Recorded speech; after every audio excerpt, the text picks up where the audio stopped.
Greetings, my esteemed colleagues and young friends. Having crossed my 85th year of life, I think I'm justified in addressing you as young friends.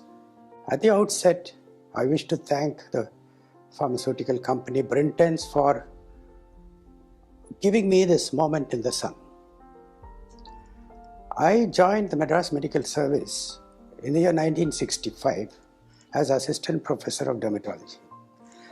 And since then, till date, I have been teaching the subject of dermatology without any break. That is more than 50 years. So I think it will be in order if I can give a few words of advice to the younger generation of dermatologists. Since the time is limited, I'm given only 2 minutes, I would just convey one point to the younger dermatologists. Always, I say, make a proper diagnosis before you start treatment. Otherwise, your treatment will be empirical. And this was emphasized by Sir William Osler. As we all know, Osler is one of the greatest medical teachers ever to have walked on this earth. And he was doing ward rounds one day when he came to the bedside of a patient. And the student presenting it was a very complex case, and the student asked him, Sir, how do we manage this patient? Osler looked at him and said, there are 3 steps in the proper management of this patient. Number 1, diagnosis. Number 2, diagnosis. Number 3, diagnosis.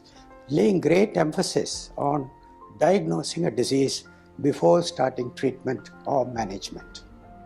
Unfortunately, today, many of the pharmaceutical companies try to make it easier for dermatologists by bringing out combination creams. A cream which will contain an antibiotic, an antibacterial, an antifungal, steroid, anti-inflammatory, antipruritic, all in one tube. So that whatever the ailment the patient has got, he puts on this cream, there is some sort of relief. But all of us dermatologists know that long-term use of such combination creams can lead to complication. And this concept has also caught up with the cosmetic industry. About a year ago, I remember seeing an advertisement which appeared in a number of TV channels.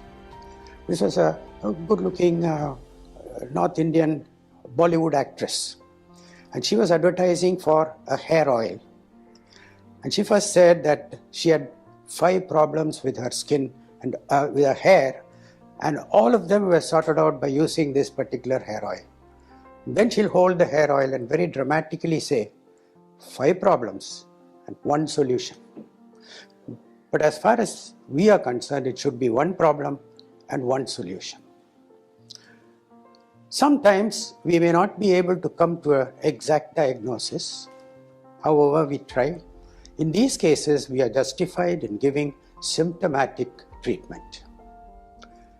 With these few words, I will wish all the junior young doctors, upcoming dermatologists, a very bright academical future in dermatology in the years to come. And I do hope that some of you will take up to teaching so that your knowledge, your expertise will be passed on to the next generation of dermatologists, and thus keep the flag of dermatology flying.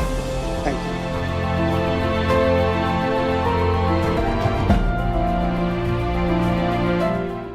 you. A teacher would know the potentiality of a student which he himself wouldn't know.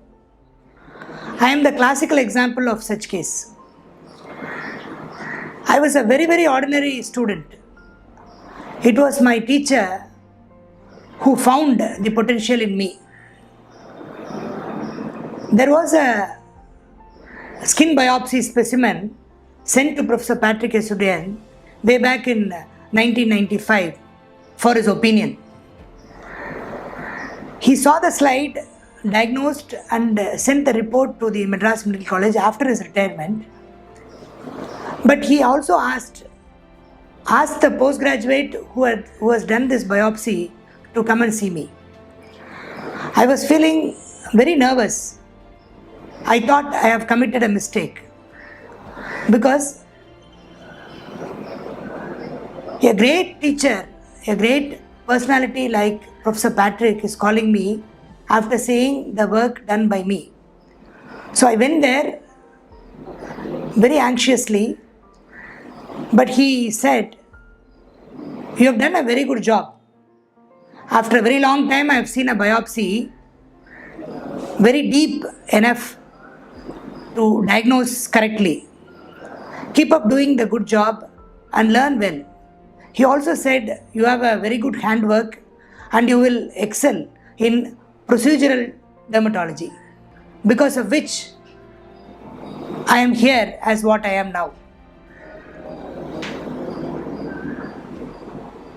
I owe everything to my teacher, to Sir Professor Patrick Yesudian. A very, very happy Teachers' Day, sir. Thank you very much for all that you have done to me. Thank you so much, sir.